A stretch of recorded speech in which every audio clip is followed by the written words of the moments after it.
Welcome back to On the Sofa with me, Hayley. Now, I'm really excited to introduce Dean from this year's Apprentice. Hello, thank you for having me. Yay! Oh, it's so good to have you here. Thank you, it's good to be here. I've got to say, I love The Apprentice. Yeah? It is so good. I've really got into it. Yeah, it's been a funny series, hasn't it? It really has. It really has. So let's just rewind a little bit, because I know that you were a sports agent. Yeah. So how did it go from that kind of thing, thinking, I want to go on The Apprentice? Yeah, so I started in business really young when I was 15. What? In 15? I didn't even think when I was at school. I still don't know now. So, yeah, I started in business, always loved The Apprentice, and obviously wanted to scale my business up, so I thought I'd apply. Right. And yeah, best thing I've ever done. I've had so much fun, and obviously the series has been a good laugh. So yes, so when you applied, what's the audition or selection process like? Yeah, really intense. So there's like 4, 5, 6 rounds. Wow, things. Yeah, I know. What do they make you do? Get on the inside of it. Oh, it's literally so for example, they'll ask you to explain yourself, and you have 30 seconds to basically show them what you can do, and if they don't like you, they'll kick you out as soon as that. Yeah, oh, you did well then. Well, yeah, then they do a one-on-one interview, a group thing. They'll line you up and play with your head a bit. Yeah. But yeah, it's been great fun, and obviously when I got the call, super excited. Obviously very humbled as well. Yeah, because I think you're one of the youngest contestants. You're 20. That's right. Is that right? Yeah. And that's unbelievable. Yeah. It's just to come from school, college. Yeah, exactly. It's been a mixed bag. I think Ryan Mark's 19. There's a couple of young people this year. Yeah, really young this year. Yeah, maybe I'm sounding really old, but no, I swear a couple of years ago they were older. No. Yeah, I think it's got a good range of ages this year. You've got some older people, you've got some youngsters, but yeah, at the end of the day, we're all fighting for that £250,000. So yeah. So what made you think of The Apprentice, not Love Island? Would you never go on that? Not for me. Can't sign you up to that next. And probably not. Look, I watch Love Island, great show, entertaining. But for me, I've always been a businessman, always loved the show, and business is what I love doing. So it was an obvious one for me in that way. So yeah, you set up your own business. What, at 18? Did you say? Set up at 15, 16. Set that up at 15. Obviously, in the last 2-3 years, it's become a lot more serious. But so I've been doing, as I said, business since I was 15, and Lord Sugar loves this sport. So for me, that was my thinking. So yeah, that's so good. So on your first day, crazy. Back, how was that for you? I just can't even imagine. Being like, today I'm going to go on The Apprentice. Literally, so they have us staying in hotels the night before. Right. Addison Lee picks us up in the morning, and then you're all sort of pushed in slowly, one by one, not expecting what you don't know what you're expecting. You haven't even met any of the cast. Literally, you walk onto set and you're in total silence, so you haven't spoken to anyone. It's crazy. And then we find out, obviously the receptionist goes, Lord Sugar will see you now. You walk in, and he's staring down at all of us, and obviously you see all the cameras are on for the first time. Karen Claude and Lord Sugar staring down your throats, trying to. Obviously they probably know about you, but they don't. Yeah. Obviously, first time they're seeing you. So, and we find out we're going to South Africa, and I'm just thinking, what have I got myself into? No idea. I'm thinking, what have I got myself into here?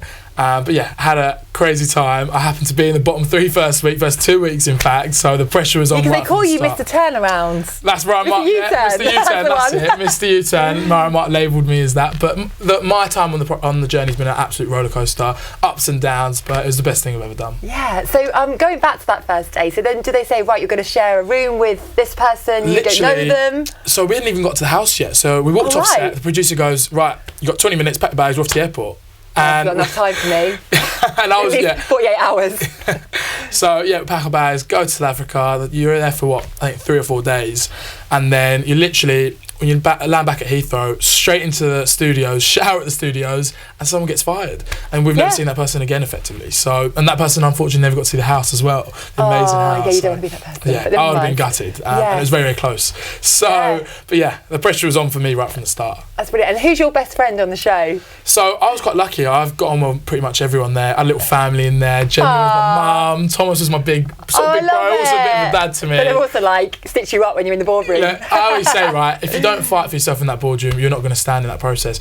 So far, I think I've been in it 3 times, and he's had a lot of opportunity to fire me, but he hasn't so far. So he likes you. I think he does. I think he's got a bit of a soft spot for me. So, but as I said, it's been an absolute roller coaster. And how much do you get to speak to, Lord Sugar outside of the filming? Is it just in the filming that you see him, Or do you see him in the cafe? To be honest, no, you definitely don't catch him in the cafe. I don't think you would enjoy that cafe too much. But no, literally, usually it's just on set. Obviously, the morning of a task and the briefing, and also in the boardroom we see him. But the boardroom's a whole day. People don't realise that. It's like 7-8 hours. It's so intense. Is it? Yeah, it just goes on and on and on. Obviously, God, I need an afternoon nap. I know. And can you imagine all chicks shouting you for 3, 4, 5 hours? It's crazy. Really? And they just edit it down? Of course, yeah. Right, So who we're talking to? One team for an hour, another team for an hour.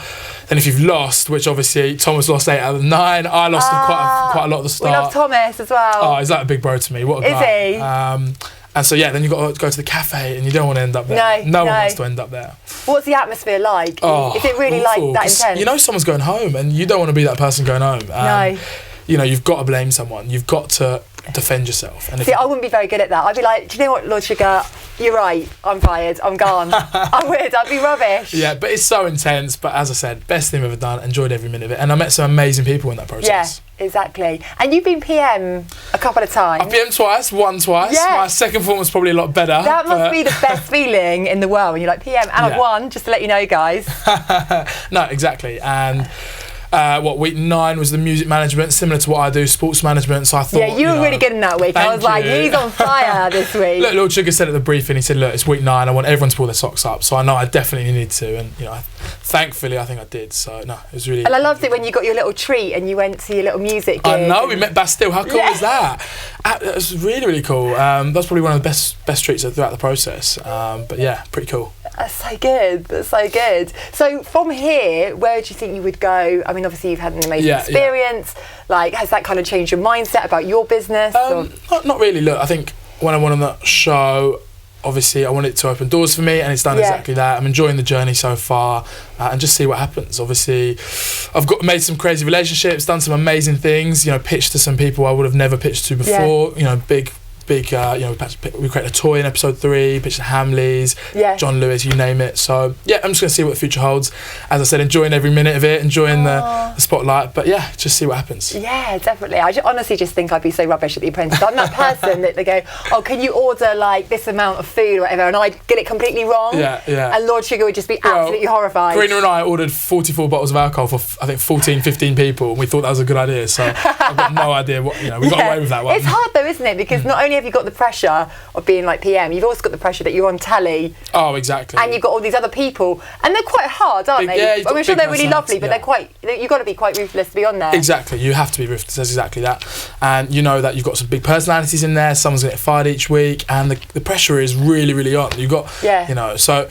Yeah, very, very pressurising, but I think that's where the better candidates are differentiated, obviously, hopefully. That's true, but when you're kind of in the boardroom and you're stitching someone up, you're like, actually, I think it's that person. Afterwards, are you like, not really, I love you? Yeah, look, some people find it hard, obviously, if you're blaming so-and-so and then an hour later you're having dinner together. And yeah, I find that really hard because I'll be like, no, don't talk to me. Exactly. I'm going to have my chips in peace. You get used to it, but it is hard. Some people find it less able to differentiate that from the boardroom than when you're in-house, because you're living with these people every day. I shared a room with Thomas, as I said, he was like a big bro to me. Oh, you too. Yeah, it was crazy. But yeah, it's an unbelievable experience, and I don't think anyone can really understand it until they've actually been through that experience. Yeah, you can't. Because as a viewer just watching it, I mean, obviously it's great entertainment for us, but being there, it's just a whole new level, isn't it? Yeah, crazy. We've done some amazing things this year.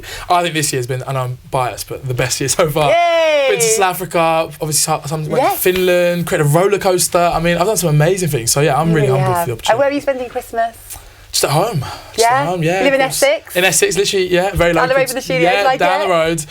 Essex born and bred, lived here all my life. So just for family, chilled one, as usual. And then probably your school teachers and college teachers are all like, guys, on The Apprentice now? Yeah, well, I was always a mess around in school. What? No, you weren't. I was. I don't believe that. I used to mess around all the time. Did you? Yeah, wind teachers up all the time, wind other people up all the time. But you must have done well in your grades. I did all right, but for me, business was what I always wanted to do. So, I weren't really too focused on school. And what did you do when you went to college, or did you go to uni? I didn't go to uni, but finished my A-levels, and as I said, I started business when I was 15, 16, so I was balancing that alongside my business. I remember I was like 15, 16, going out to Dubai in my half term, trying to meet all these players and network, and I love it. So I got this completely wrong. I'm now 38 and I still don't know what I'm doing with my life. Don't be honestly, it's true. You knew from a young age, and I read a quote from you actually.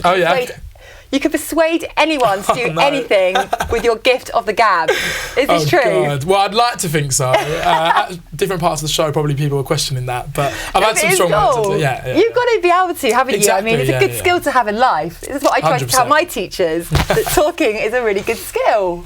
It's true, of course, isn't it? You've got to have personality and be able to charm someone. So I'd like to think I've done that a bit throughout the process. Definitely. Well, we have absolutely loved watching you. Thank you. And what's next for you? What can we expect from you in 2020? Can we see any more television appearances? I'd love to. See what happens, see what doors open for me. I'm enjoying the journey, and as I said, just going to keep busy. I'm the sort of person, love being busy, love being out there, every day of the week. So, who knows what the future will hold? Who knows? We will check you out. Where's your Instagram handle? Yeah, at Dean Ahmad, AHMAD_. So make sure you like it. Well, thank you so much. Thank you so much for having me. It's been an absolute pleasure. I will see you after the break, where we will be joined by the cast of Absolutely Ascot.